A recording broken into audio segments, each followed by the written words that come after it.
Awesome. Hello, everyone. I'd like to welcome you to our webinar today. It's jointly held between BrightGauge and Auvik. Today's topic, we want to go into the top KPIs that an MSP should be tracking. And today, as I mentioned, jointly between the two companies, on the BrightGauge side, we have Larry. Hey, how you doing? Hey. And myself, Patrick Albert, in charge of product management here at Auvik. So I'm going to go ahead and pass it off to Larry, the experts in KPIs and dashboarding, and I'll be jumping into questions throughout the presentation. Awesome. Thanks for the introduction, Patrick. So Larry Garcia from BrightGauge. I'm the Chief Revenue Officer here. I've been with the company for quite a bit of time. The short on BrightGauge is we handle KPIs, data from multiple data systems in the MSP market with about 1,900 customers. And the agenda for today is just talking through a little bit what we've learned over the years on KPIs. What data we pick or see people pick, KPIs that were pretty evergreen, meaning it doesn't matter the size of the company. You should be either using these or thinking about using them in the future, and how you can implement them, how to use more of a data-driven strategy in your business. So here, for most of these presentations, you try to start it with a quote, and it gets harder and harder as more and more gets used. You always have the a Steve Jobs quote or a Mark Twain quote. So I found this one from Jim Barksdale, who used to be the CEO of Netscape. Really enjoy it, which is, if we have data, let's look at data. If all we have are opinions, let's go with mine. So this is also a fantastic reason to become KPI driven, is using data. It doesn't have any bias, and you can try to make some very wise decisions and be as objective as you can using data. Something that we follow quite a bit, and we really think a lot of our clients try to follow as well, is keeping things simple. So not looking for the perfect KPI that has 20 equations in it to get to some single special number. It's really keep it to the basics. Try to find out what the goal is, where you can go, how do you not let things fall through the cracks, which we'll go through here in a second, and keeping it to a simple number. So some of the benefits of becoming KPI driven is, one of them is not letting things fall through the cracks. And we see this quite a bit in the fact that if you're following a certain number of KPIs, that it's almost like the keep the lights on KPIs, meaning you can't let SLAs get too out of control, right? Tickets that are open need to be assigned. So not letting those things fall through the cracks, where a ticket is open and is left open for 3 or 4 days. Where almost like a fire alarm goes off at some point, or it becomes a disastrous customer satisfaction issue. So becoming KPI driven helps you do that. So you're not doing gut management. So this is kind of a real world example that we've seen in a dashboard, where towards the top, the 4 things that are at 0 should always be at 0. So everyone in the company knows that there's 4 KPIs up there that have to be at 0. If they're not at 0, somebody needs to jump on that ticket or issue and basically work on it, right? And there's some other stats on this dashboard, but that's kind of one real world example that we have. Right. Yeah, Larry, so I just had a quick question. I think one of the things that comes to mind when you start talking about letting things slip through the cracks, right? And you'll get into this a little bit more in terms of visualizing and kind of what you're showing here. But I think one thing that I hear fairly often is when you choose these metrics, and how you choose these metrics is really, really important, because if you choose a couple of specific metrics, you're obviously making those a priority because you deem those as really important. But sometimes there's a bit of a negative impact by choosing metrics as well, because you're inadvertently deprioritizing other metrics that you're not monitoring. Does that make sense? Any thoughts on that? Yeah, that definitely makes sense. I think what can happen, that type of thing, Patrick, is there could be a little bit of data fatigue. So if you're managing the business and you have your, 5 or 6 metrics that everyone has, and like you said, you come with a new initiative and there's now another 5 or 6 metrics, that could be kind of what you said, right? Natural deprioritizing things, right? So what we like to think is that we do things in think of it as in two tiers, right? One tier is, like I mentioned before, was the keep the lights on tier, right? And that one, it can never be deprioritized. So like triaging tickets, highly escalated tickets, et cetera, and not let that be a huge number, right? Let that be 3, maybe 4 metrics. And the company knows, like, if these metrics get out of control, we're all not going to have a business very soon, right? But then you have the tier 2, which is what you're alluding to, is you start coming up with new ideas. You do have to expand as a business. So then coming up with that second tier is like, look, let's think of a new metric that might improve, upon what we're doing. So it might be looking for, upgrade opportunities, right? If you're on the sales team, right? If you don't have any sales activities, the lights are going to go off, right?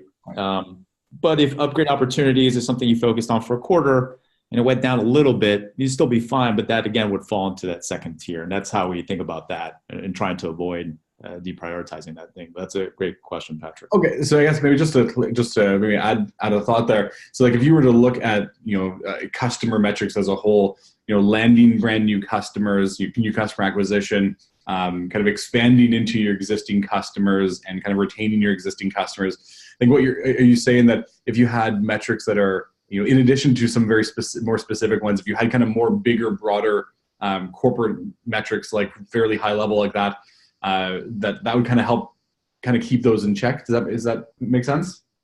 Yeah, it could keep those in check. But it would be like, I would think, like, if you were thinking between two numbers. So let's say you monitored in keeping in the sales word, if you monitored a churn number, so customers that you're losing per month. Yep. That's an extremely important metric, right? So let's say at some point, that's a metric you're monitoring all the time. Everyone kind of has a natural number. And then you came in with a new metric, which is upgrade opportunities per month, right? Expanding within the horizon. They're both important. They're both financial. But if you let churn go through the roof, does the expanding matter all that much, right? I think that churn number becomes a tier 1 type of metric that you should pay attention to. And expansion opportunities, or trying to get an increase in revenue, that type of thing inside of a current account is still very important, extremely important, but you really need to pay attention to that churn number and have the company know that churn number is really a tier 1 type of priority. Okay, that's awesome. Yeah, that's a good way to explain it, having kind of a tier 1 and tier 2 style of metrics, at least kind of helps balance that. Thanks. Yeah, absolutely. The other kind of benefit that we see is motivating the team. Now, this is a little bit tougher, right? As far as motivating the team goes, it's something that we want always to say motivate in a positive fashion, right? Not in a negative fashion. That people don't really appreciate that. There's a famous quote by Peter Drucker, and what gets measured gets improved. I think there's even a Pearson's law out there. I don't think it'd be hard to find a text where Pearson, I don't even know who Pearson is, but if it gets reported on, it really improves very quickly. So this is a sample of kind of a internal, motivating competition between people on a support desk, for example, with a leaderboard gauge or a report. Yeah, and I guess on that note, and this is probably a question you guys get fairly often, but our culture is really turning pretty much everything into a metric and gamifying it, right? If you think of my favorite accessory that I wear obsessively, my Fitbit, it's all about tracking how many steps I have and comparing that and building a leaderboard against my friends and such. So with everything kind of being gamified, it's kind of turning our culture into that. What are your thoughts on how to prevent people from gaming the metrics? And I know there's a bit of negative connotation around the term gaming, but ultimately everyone's in it to win. So how do you motivate to kind of build the right behaviors? Yeah, I mean, it's an extremely hard thing to do. I know, at least from my personal experience with like Fitbits, was at some point here in the office, everyone was using Fitbits, and I think the first time we did a competition, I made sure that my friends Eric and Brian, who founded BrightGauge, we were the top 3 in the leaderboard, but they're early risers. They wake up at 4 or 5 in the morning. So I took that into my advantage because I stay up a little bit later. So I was on my sidewalk at 11 o'clock at night on a Tuesday night, making sure I got my steps in. So to end up beating him. So that was great the first time, right? And then we look fast forward quite a bit down, and you start seeing people not care as much anymore, right? Right. And I think that's, again, it's something where you have to keep it fresh. You have to change the numbers all the time. So you almost can't let someone, if they did want to gamify it, be able to use that method all the time. This can go into a whole ethical conversation. I mean, do you want to work with somebody that is unethical and would gamify a system? And again, we can go into a whole nother webinar about that. Somebody you want to work with. So you try to avoid hiring people like that. Yeah. You got to keep these competitions pretty fresh and change, what it is that you're competing about, and really accentuate the positive of it, right? Accentuate, who are the top three, right? Or if there's a newcomer, right, that now comes into the top three, like bring that up, right? Definitely never punishing the lower people, but punishing people who've improved over time, right? Or maybe someone that used to be a top three that went down, and mentioning them when they're back into the top three. Right. Yeah, that's a neat approach. I think you might want to talk to Fitbit, maybe get a job there, because the amount of the weekly challenges I'm doing are dwindling over time. So I think it's a really good perspective of doing the same thing over and over and over and using the same metrics. You're right. That's a really good point of changing it up a bit and keeping it fresh. Well, kind of also keep with the excitement as well. Yeah, absolutely. On the other benefit is the accountability side, is definitely keeping accountability industry wide, right, inside of the company, and keeping people accountable, essentially to the metric, right, not to the actual individual bias or person. Right, and I think an interesting discussion. I know you're going to get into this a little bit more in the next couple slides as well. But what are your thoughts around team metrics versus individual metrics? And on the same types of lines, do you typically see people or encourage people to develop their metrics kind of a bottom up, from an individual contributor and upwards, or typically from the executives down? Kind of what are your thoughts around those 2 points? Yeah, I think this is an individual opinion, right? So I have to put an asterisk on this, on that, is that what I think, if you have to pick one, you kind of try to do a little bit of both, right? So there should be kind of company goals at the same time, individual ones. But if you really had to say holistically, right, I just became someone that really cares about metrics. I would say if your company is somewhat starting out, smaller, all that, I would start with team metrics. Yeah. The team as a whole, because you're probably a smaller group, hitting some sort of team metrics together initially is what I would do.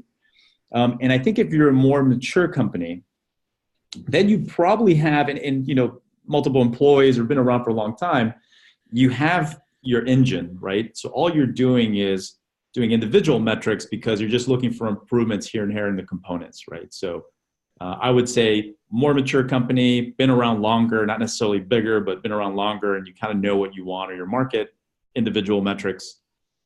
Smaller, maybe young companies. Sometimes, these young companies scale very quickly, and there are multiple, it could be 20, hundreds of employees sometimes you hear, right, in a period of 12, 18 months.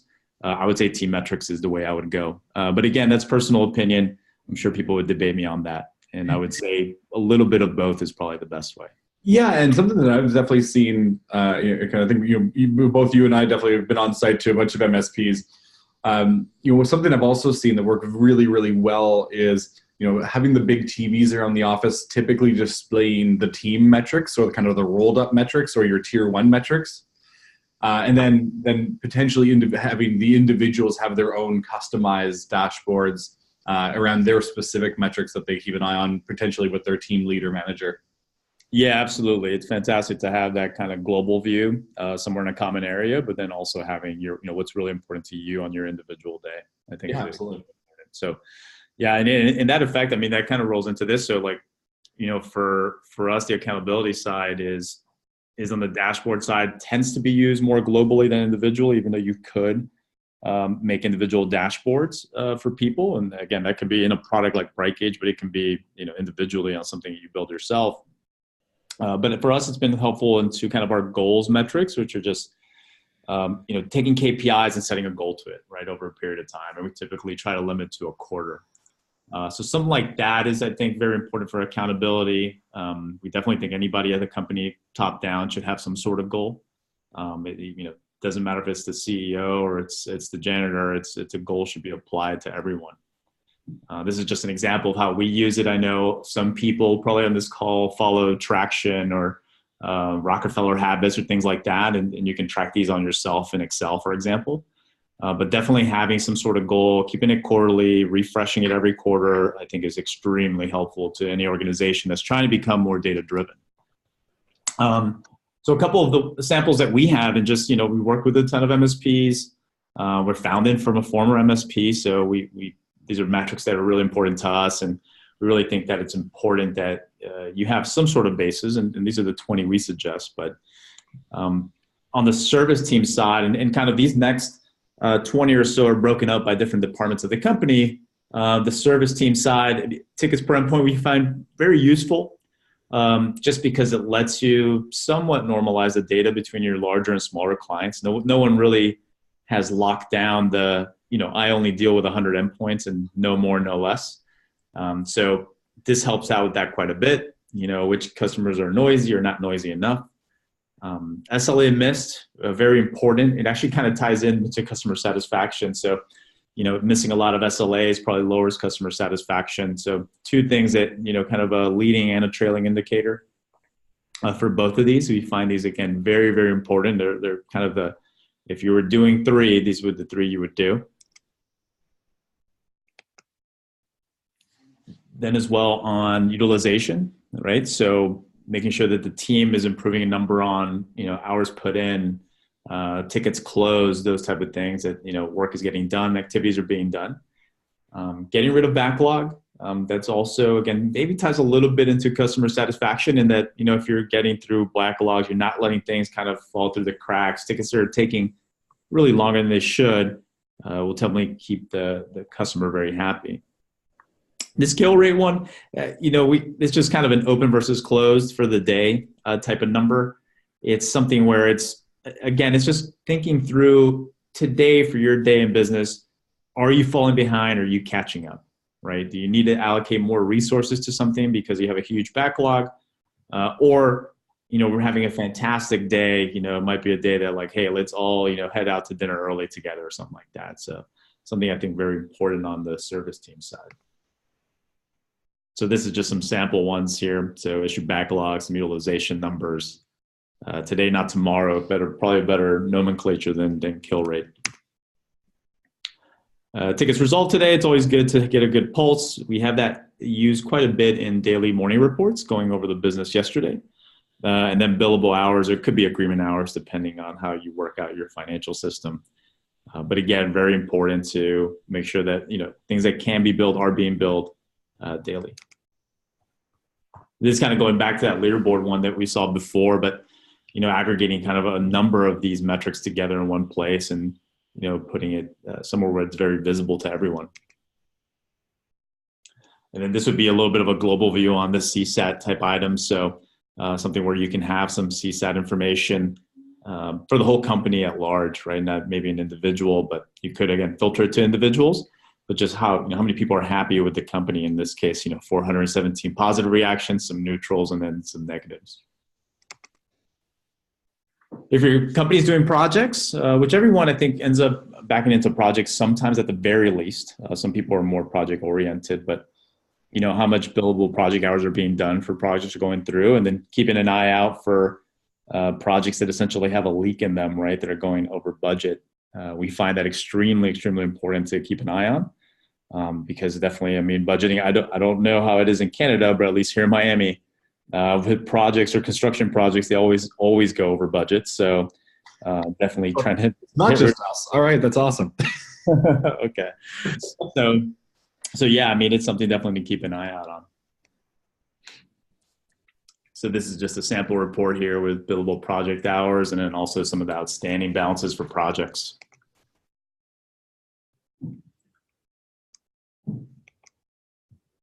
On the sales one, it's, extremely important. The MRR number and everyone kind of moving more through managed services is extremely important month to date, year to date.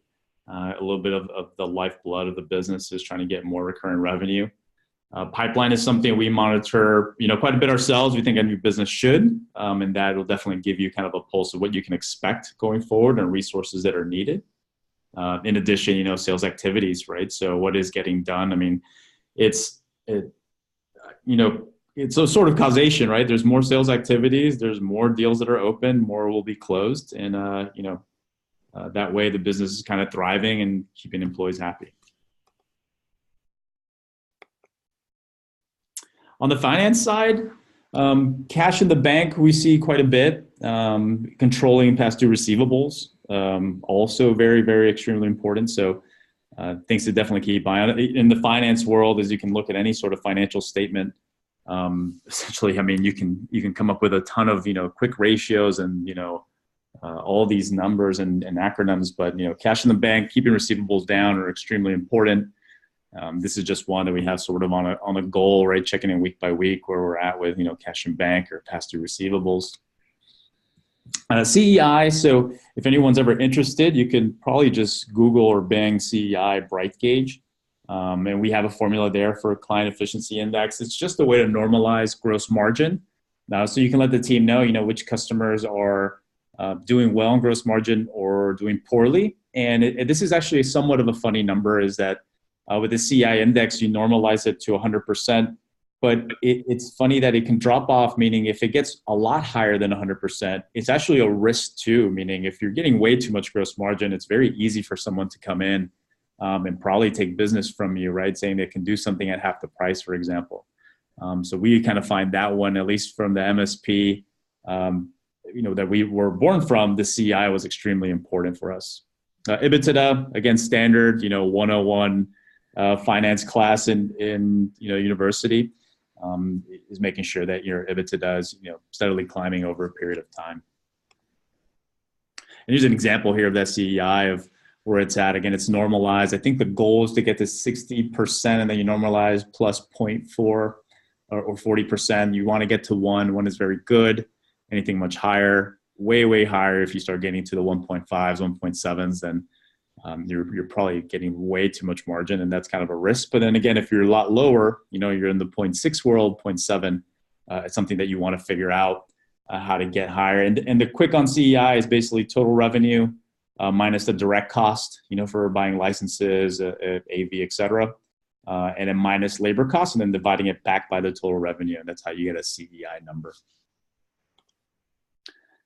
And then on knock operations, so making sure that you're being protected with backups, critical alerts, machines down, those types. I mean, I would even throw in here warranties that are about to expire pretty soon are very important also in knock operations, and documentation as well. Getting documentation done for clients is extremely important. So those are some that we find are important knock operations. And really, we think that these 20 are the essence, right, of something you can really expand from these various departments out with more metrics than you really should at individual level.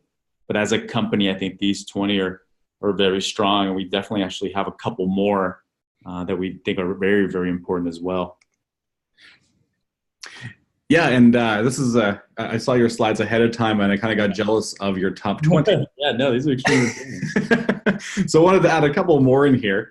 Those of you that are not familiar with Auvik, we're a network management solution for MSPs.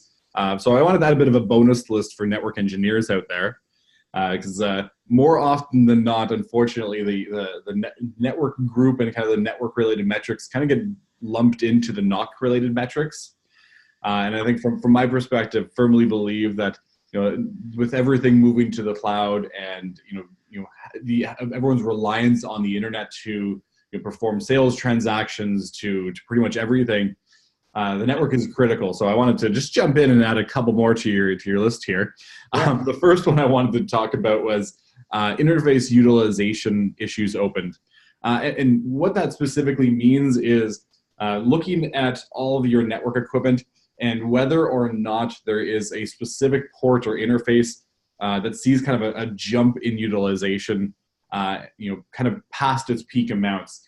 Now, because that typically can mean one of two things: either that your network is too congested and you might need more bandwidth, and obviously, if that happens, then your customer is going to see degraded network performance, and ultimately kind of having an impact to your business. But another thing that we see very often is, utilization skyrockets when ransomware gets deployed. So as you start seeing kind of a trend of more and more and more interfaces skyrocketing in terms of their usage, typically, unfortunately, means that the ransomware is spreading through your network. So it's definitely something that I'd recommend keeping an eye on. And another interesting one is similar to the server world, looking at backups. So we preach that taking regular configuration backups of your devices is really, really critical.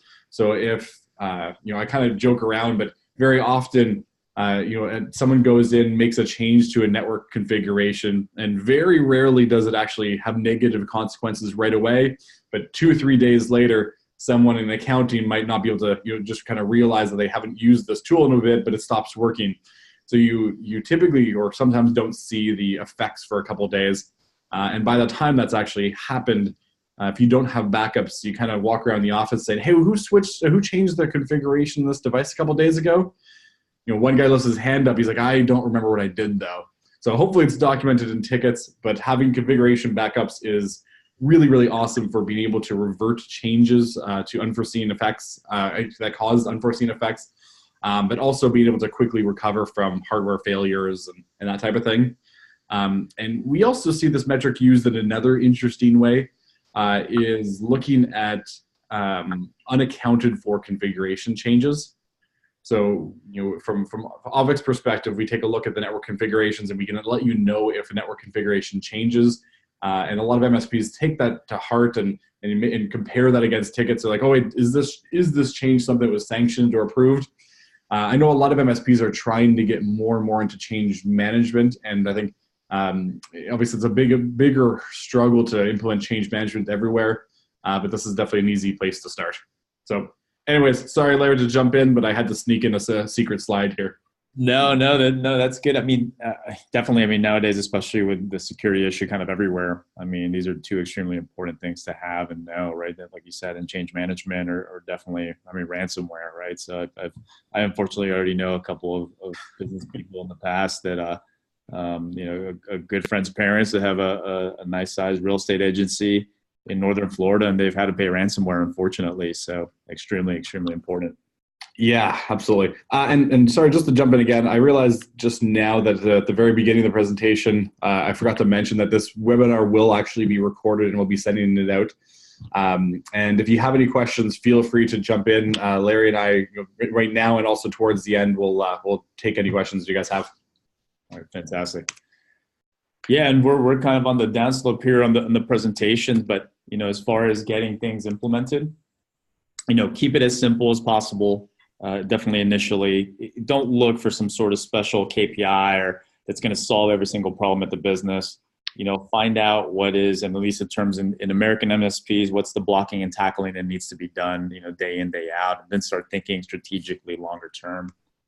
Also, something that's very important is ensure that those things are visible, right? So globally, business numbers that are somewhere where they can see them and people know what they are.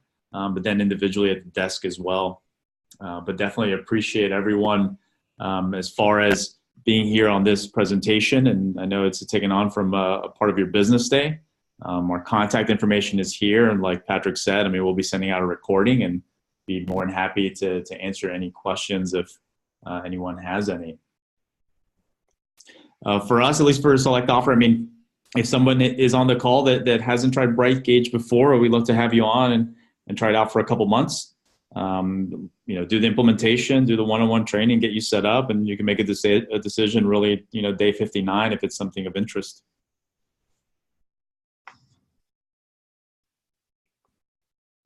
Awesome. And our side, as I mentioned earlier, we really wanted to make this webinar really information packed and less about products. But those of you that don't know Auvik, as I mentioned earlier a little bit, we are a network management solution specifically for MSPs, helping MSPs do configuration backups, as I mentioned, really, really deep monitoring of network issues, spanning tree changes, utilization metrics, as I mentioned. And our network map is definitely the thing that a lot of people are very attracted to us for. We have a real-time network map that you can interact with, search, filter, use for both troubleshooting and documentation. So very, very strong features around network management for MSPs.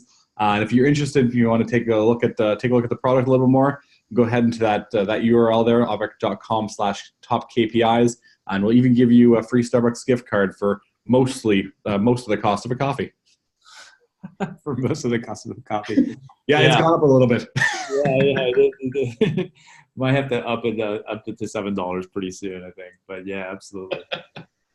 Yeah. Any questions? And again, we appreciate your time. But any questions, feel free to ask. We're here to answer any questions that you may have. Yeah, so Larry, I can kind of stick around if there's questions on either product or just in general around KPIs or anything. We'll be here.